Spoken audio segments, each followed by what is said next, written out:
Sema Uzia. Uzia ni mwanadamu, sio mwanadamu. Uzia alipokuwa katika maisha ya Isaya, hakuna siku Mungu alimtokea. Hakuna siku aliona utukufu wa Mungu. Hakuna siku aliona Mungu akimtokea. Na huku ni nabii. Alikuwa anamtumikia Mungu Isaya, lakini bado anaambatana na Uzia. Uzia alikuwa ni mfalme. Haleluya. Kuna vitu Isaya alikuwa hawezi kufanya kwa kumwogopa mfalme. Kuna vitu Mungu akimwambia anashindwa kusema kwa sababu ya mfalme. Kwa hiyo Mungu alikuwa amemkataa kabisa. Mungu alikuwa hajamtokea kwa sababu alikuwa hajaacha.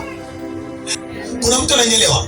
Isaya hakuona utukufu wa Mungu kwa sababu alikuwa hajaacha, bado alikuwa Bennett na nani na Uzia. Siku Uzia alikufa, ndipo Mungu akamtokea Isaya. Ndipo aliona utukufu wa Mungu. Ndipo akapata maagizo. Mungu akasema nimtume nani? Isaya akasema nitume mimi. Haleluya.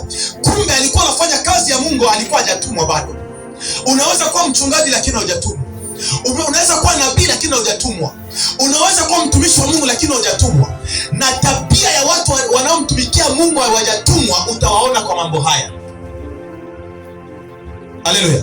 Mtumishi anayemtumikia Mungu ambaye hajatumwa, haleluya, kutukana ni jambo rahisi.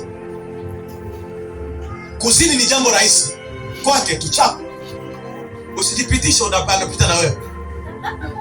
Yaani mtumishi ambaye anamtumikia Mungu hajaitwa, kuiba ni jambo rahisi, anaweza atakaiba. Kudanganya ni jambo rahisi. Kufanya vituko ni jambo rahisi, lakini ni mtumishi akisimama na ubiri. Angalia, ukitaka kuenda huko chini, Isaya, Biblia inasema kwamba alipoona utukufu akajificha uso. Utasoma mpaka mstari wa 6 huko chini utaona. Akajificha nini? Uso, akasema ole wangu. Mimi mwenye dhambi, huyo nabii, mimi mwenye dhambi, ninakaa katikati ya watu wachafu, na macho yangu yamemwona nani? Yamemwona Bwana wa majeshi. Kisha Mungu akaruhusu malaika akachukue kaa la moto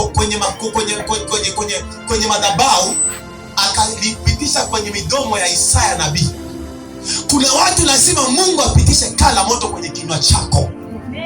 Lazima Mungu apitishe kaa la moto kwenye kinywa chako, kwa sababu umeokoka lakini mdomo wako hujaokoka. Haleluya.